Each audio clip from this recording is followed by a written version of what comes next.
जब हम इस संसार में अपनी यात्रा शुरू करते हैं तो हमें बहुत सी चुनौतियों का सामना करना पड़ता है।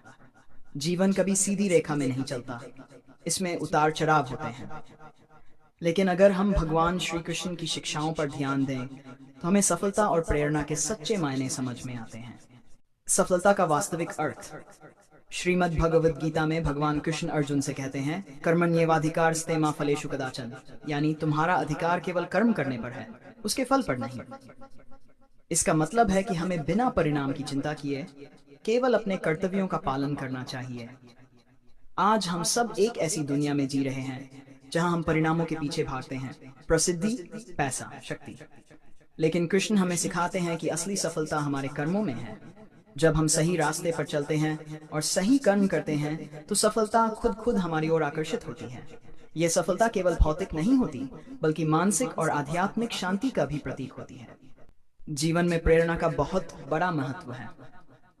भगवान कृष्ण ने गीता में यह स्पष्ट किया कि जीवन में निरंतर कर्म करना ही मनुष्य की प्रेरणा होनी चाहिए। जब हम अपने कर्मों को ईश्वर की भक्ति मानकर करते हैं, तब हमें अपने भीतर एक अद्वितीय शक्ति और उत्साह का अनुभव होता है।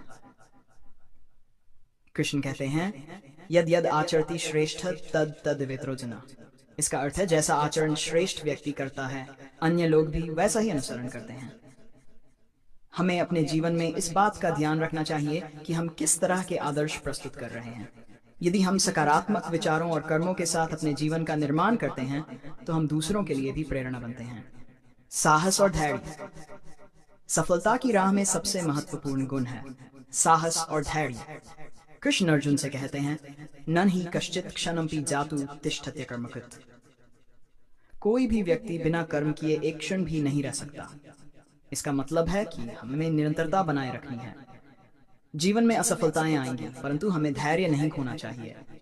श्री कृष्ण सिखाते हैं कि असफलताएं हमें और मजबूत बनाती हैं। जैसे समुद्र की लहरें किनारों को घिसती रहती हैं, वैसे ही जीवन की कठिनाइयां हमें तराशती रहती हैं। धैर्य हमारी सबसे बड़ी ताकत होती है। सफलता का आंतरिक और बाह्य पक्ष। श्री कृष्ण ये भी समझाते हैं कि सफलता का केवल बाहरी रूप नहीं होता। मनुष्य को अपने भीतर की यात्रा भी करनी चाहिए। बाहरी सफलताएं जैसे कि धन, पद, प्रतिष्ठा कुछ समय के लिए आनंद दे सकते हैं, परंतु आंतरिक संतोष और शांति हमें तभी प्राप्त होती है जब हम अपने मन और आत्मा की भी उन्नति करें।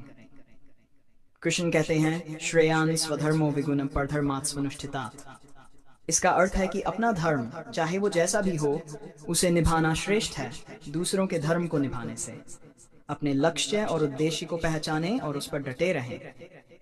दूसरों की नकल करना या उनकी राह पर चलना हमारी आत्मा को संतुष्टि नहीं दे सकता। निष्कर्ष। साथियों, श्री कृष्ण की शिक्षाएं आज भी हमें मार्गदर्शन देती हैं। सफलता केवल भौतिक साधनों में नहीं, बल्कि हमारे आत्मिक विकास और कर्तव्यों में होती है।